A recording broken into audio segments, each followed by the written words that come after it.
وعلیکم السلام ورحمۃ اللہ وبرکاتہ۔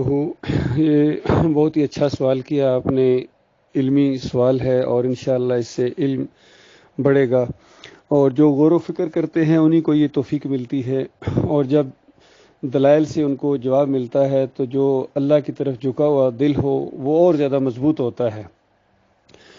آپ پہلے شخص ہیں جس نے اس انداز سے سوال کیا ہے، اور آپ کہہ رہے ہیں کہ سورہ یوسف کے اندر جو 100 نمبر آیت کے اندر وَخَرُّوا لَهُ سُجَّدًا آیا ہے، اس میں آپ کو کسی قسم کا شک نہیں ہے کہ وہ اللہ تعالیٰ کو سجدہ ہوا، سارے خاندان نے اللہ کو شکر گزاری کے طور پر وہ سجدہ ریز ہو گئے۔ وہ تو آپ کو اب معاملہ بالکل کلیئر ہے اور فطری ہے، اور قرآن کے مزاج کے مطابق آپ کا ذہن بنا ہوا ہے، اس لیے آپ کے لیے یہ بات سمجھنا آسان ہو جائے گی۔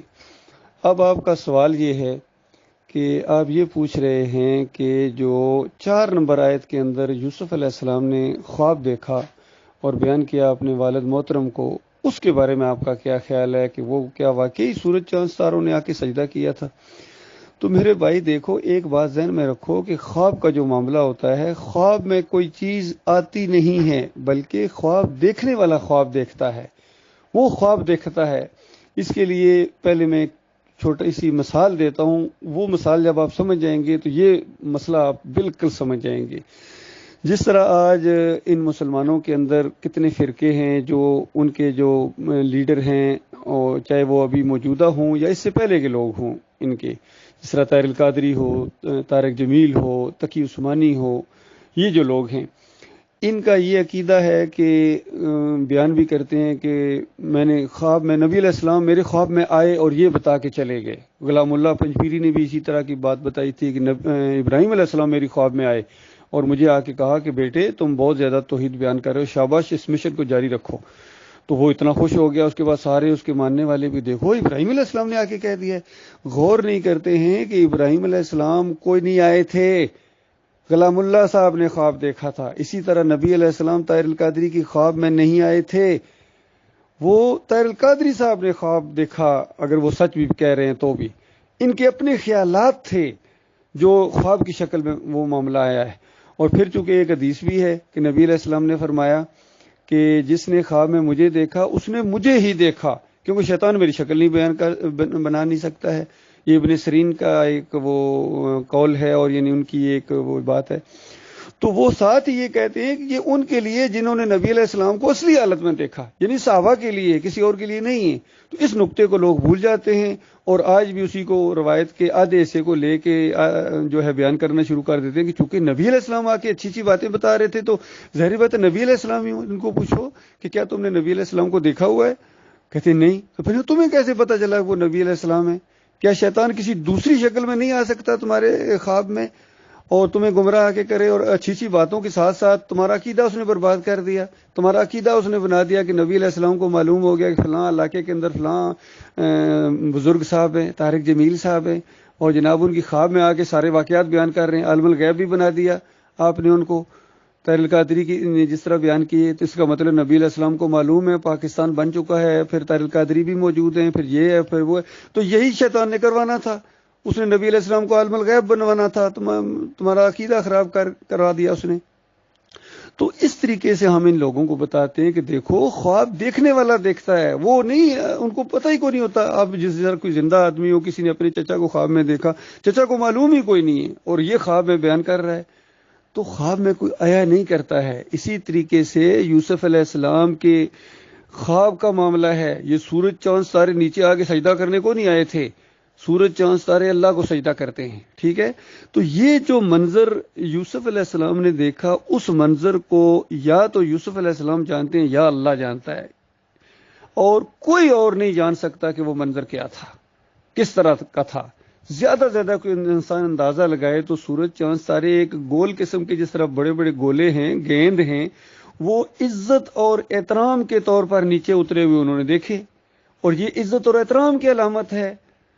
تو اس چیز کو بیان کیا یوسف علیہ السلام نے اپنے والد محترم یعقوب علیہ السلام کے سامنے، جو وقت کے نبی ہیں اور بڑے ہی جلیل القدر نبی ہیں، انبیاء کا یہ خاندان بہت ہی مجاہد خاندان گزرا ہے۔ تو اس کی جو تعبیر بتائی 6 نمبر آیت کے اندر، وہ اصل معاملہ ہے۔ اس چیز کو سن کے یعقوب علیہ السلام نے کیا بتایا؟ اب دیکھیے یہ ایک خواب آپ کے سامنے اگر وہ پڑھا جائے قرآن کی شکل میں، یا کوئی میرے سامنے پڑھے یا حنیف صاحب کے سامنے جو کسی نے پڑھا یا کسی اور، وہ اس کا جو ایک اندازہ لگاتے ہیں وہ زیادہ بہتر ہے، یا وہ جو یعقوب علیہ السلام نے وحی کی روشنی میں بتایا؟ تو وہی یعقوب علیہ السلام نے تو تصور بھی نہیں کیا کہ ہم ایک دن تجھے سجدہ کریں گے، نہ یوسف علیہ السلام یہ بات محسوس کر سکتے کہ یہ مجھے سجدہ کریں گے۔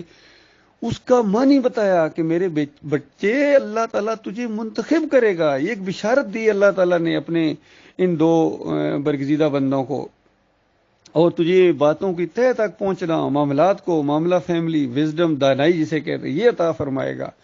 اور اس کے بعد اللہ تعالیٰ تمہارے اوپر اس طرح اپنی نعمتوں کی تکمیل کرے گا جس طرح ابراہیم علیہ السلام اور اسحاق علیہ السلام، اور پھر اپنا نام لیا یعقوب کے خاندان کے اوپر بھی اللہ تعالیٰ اس طریقے سے رحمتوں کی بارش کرے گا۔ تو انبیاء کس چیز کو نعمت کہتے ہیں؟ کیا مال و دولت کو یا کسی اور چیز کو؟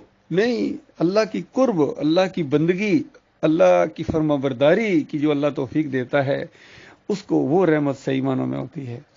تو یہ معاملہ ہوا ہے، اور پھر جب حالات واقعات کے ذریعے اللہ تعالیٰ نے دونوں پیغمبروں کو کس طرح آزمائشوں سے گزارا، ایک پورا واقعہ اللہ کا منصوبہ تھا کہ مصر جیسی حکومت کے اندر اللہ تعالیٰ کفر و شرک کا جنازہ اٹھائے گا اور بت پرستی ختم کر کے توحید کا دور دورہ ہو جائے گا۔ تو یہ انبیاء کے ذریعے ہمیشہ اللہ تعالیٰ کرتا ہے۔ نوح علیہ السلام 950 سال یہی دعوت دیتے رہے ہیں، اس کے بعد کتنے انبیاء گزرے، سارے کے سارے توحید کی دعوت دیتے رہے۔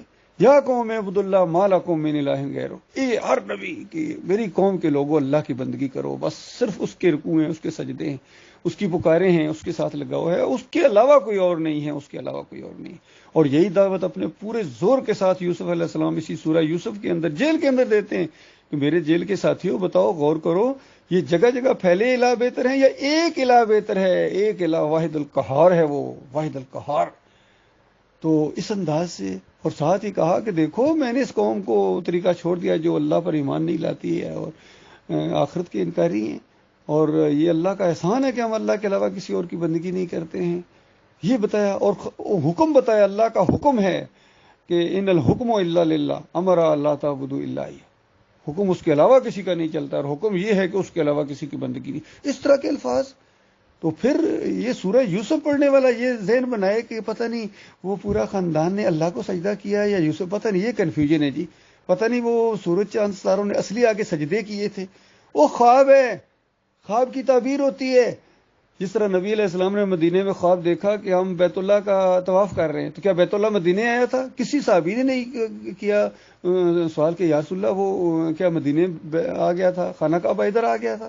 بھائی خانہ کعبہ نہیں آیا، نبی علیہ السلام نے خواب میں دیکھا، اور خواب کی تعبیر ہے، تعبیر یہ کہ آپ جا کے عمرہ کریں گے، عمرے کی اس میں بشارت ہے، کیونکہ صحابہ سمجھ رہے تھے کہ پتہ نہیں مکے کبھی جا بھی سکیں گے، یہ نہیں، تو بشارت دی گئی کہ جاؤ گے، بالکل جاؤ گے، کوئی تمہیں روکنے والا نہیں ہوگا، پوری طرح وہاں طواف ہوں گے، اور اس کے بعد بال بھی جس طرح وہ منڈواؤ گے، اور سب کچھ ہوگا، اللہ تعالیٰ سب بھی موقع دے گا۔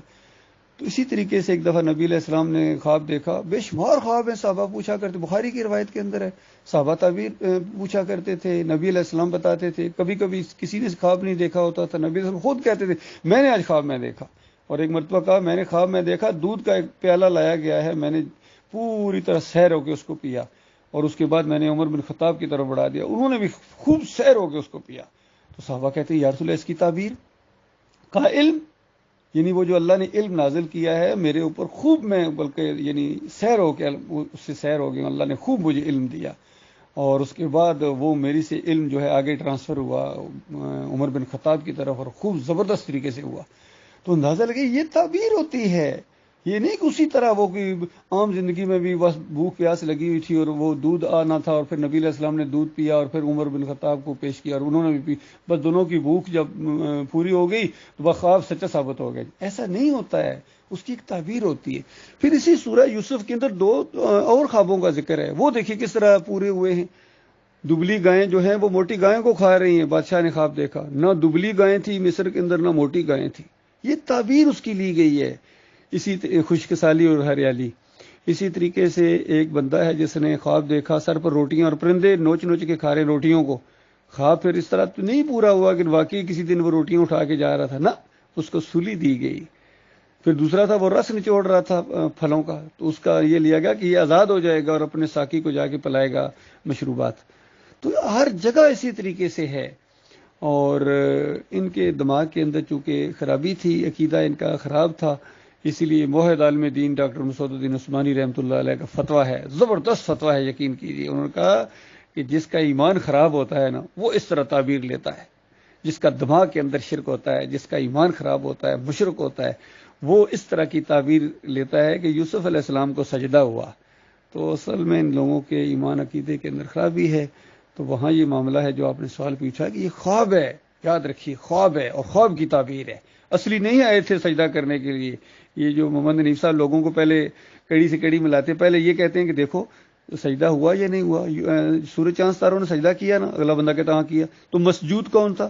مسجود کون تھا؟ وہ یوسف علیہ السلام مسجود تھے، وہاں مسجود تھے، پھر وہاں بھی مسجود تھے۔ بس یہ کڑی سے کڑی ملا کے اس طرح ان کی بات پوری ہو گئی۔ انہوں نے پورے قرآن کی تعریف کی ہے، پھر ہر جگہ ان کو جھوٹ بولنا پڑ رہا ہے، یقین کیجیے۔ اب کتنے 3 شرک اور ان کے اندر آ گئے ہیں۔ جس طرح کہتے ہیں نا، ایک جھوٹ کو چھپانے کے لیے 100 جھوٹ بولنے پڑتے ہیں، پھر بھی وہ جھوٹ نہیں چھپتا ہے۔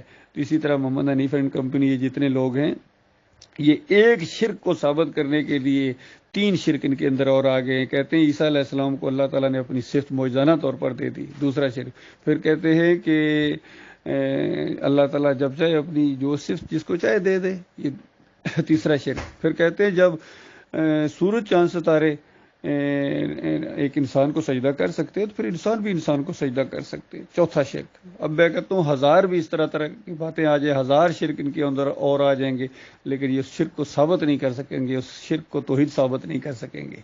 تو یہ ان کی بدبختی ہے بھائی۔ میں نے یہ تفصیلی بات آپ کے سامنے رکھی ہے ہر اینگل سے، تاکہ آپ کا اس معاملے میں شرح صدر ہو جائے۔